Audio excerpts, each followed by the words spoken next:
എങ്ങനെയാ നമ്മൾ കൃഷ്ണനെ കാണേണ്ടത്? കൃഷ്ണനെ നമ്മൾ കാണേണ്ടിയിരുന്നത്, ഇതൊക്കെ നിങ്ങൾ കുട്ടികൾക്കും പറഞ്ഞു കൊടുക്കണം, ദൈവമായിട്ടായിരുന്നില്ല. നമ്മൾ ഹിന്ദുക്കൾ വലിയൊരു തെറ്റിലാണ് ഇപ്പൊ അമ്പലങ്ങളിലൊക്കെ പോകുന്നത്. കൃഷ്ണനെ ഒരു ദൈവമായി കാണുമ്പോഴാണ് അന്ധവിശ്വാസങ്ങളിലേക്ക് വീണു പോകുന്നത്.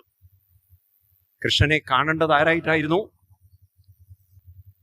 ആരായിട്ട് കാണേണ്ടിയിരുന്നു? കൃഷ്ണനെ കാണേണ്ടത്, നിങ്ങൾ അതിനാണ് ഭാഗവതമൊക്കെ പഠിക്കണമെന്ന് പറയുന്നത്. ഭാഗവതത്തിൽ 1-ാം വോള്യത്തിന്റെ, നിങ്ങളെയൊക്കെ ഒറ്റ വോള്യം 2 വോള്യം അല്ലേ ഭാഗവതം കംപ്ലീറ്റ് അല്ലേ? അതില് 1-ാമത്തെ വോള്യം അവസാനിക്കുന്നത് 7-ാം സ്കന്ധം 15-ാം അധ്യായം. അതില് 76-ാമത് ശ്ലോകം എടുക്കുക. ലാസ്റ്റ് പേജിൽ കാണാം 76-ാമത് ശ്ലോകം. ഇതൊന്ന്